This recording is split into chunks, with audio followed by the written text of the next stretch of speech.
প্রিয় দর্শক, জয় মাতারা। আপনারা দেখছেন বঙ্গ অ্যাস্ট্রোদিশা। এখন আলোচনা করতে চলেছি 2026 সালে ধনুরাশির জাতক জাতিকাদের জন্য গ্রহদের অবস্থান এবং সম্ভাব্য ফলাফল। বছরের শুরুতে ধনুরাশির অধিপতি গ্রহ বৃহস্পতি সপ্তমভাবে মিথুন রাশিতে থাকবে। সেক্ষেত্রে বৃহস্পতি ধনুরাশির জন্য অত্যন্ত শুভ ফল প্রদান করবে। জুন মাসে বৃহস্পতি ধনুরাশির অষ্টম ভাগ ঘরে এবং অক্টোবরে নবমভাবে সিংহ রাশিতে প্রবেশ করবে। শনিদেব সারা বছর ধনুরাশির চতুর্থ ঘরে অবস্থান করবে, যার ফলে ধনুর জাতক জাতিকাদের উপর শনির ঢাইয়ার প্রভাব থাকবে। শনির ঢাইয়ার প্রভাবে কর্মক্ষেত্রে কঠোর পরিশ্রম করতে হবে।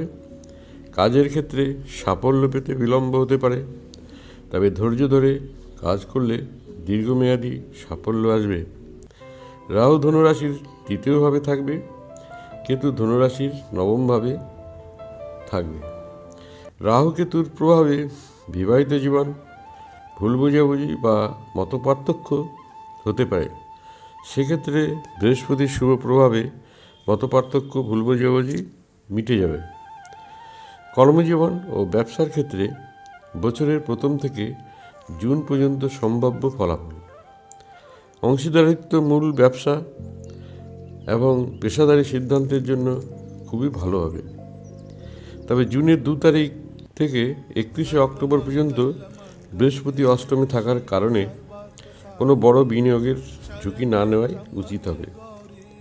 আর্থিক ক্ষেত্রে 2026 সাল ধনুরাশির আর্থিক পরিস্থিতি ভালো থাকবে। জুনের পর সঞ্চয় বৃদ্ধি হবে। বছরের শেষের দিকে অক্টোবরের পর ভাগ্য ধনুরাশির সহায় হবে। সেক্ষেত্রে নতুন আয়ের রাস্তা খুলে যাবে। বৃহস্পতির শুভ প্রভাবে পারিবারিক বা বিবাহিত জীবন, দাম্পত্য সমস্যা মিটে যাবে এবং সম্পর্ক ভালো হবে। এই সময় ধনুরাশির জাতক জাতিকাদের বিবাহের সম্ভাবনা থাকবে। বিবাহের ক্ষেত্রে জুনের আগেই সিদ্ধান্ত নিতে হবে। শনি চতুর্থ থাকার কারণে মায়ের শরীর স্বাস্থ্য নিয়ে চিন্তা থাকবে এবং মায়ের শরীর স্বাস্থ্যের প্রতি যত্ন নিতে হবে। এছাড়াও পারিবারিক অশান্তি এড়াতে ধৈর্য ধরতে হবে। শিক্ষাক্ষেত্রে শিক্ষার্থীদের পড়াশোনার ভালো ফল করতে পারবে, কিন্তু শিক্ষার্থীদের মাঝে মাঝে মানসিক চাপ এবং ক্লান্তি দেখা দিতে পারে।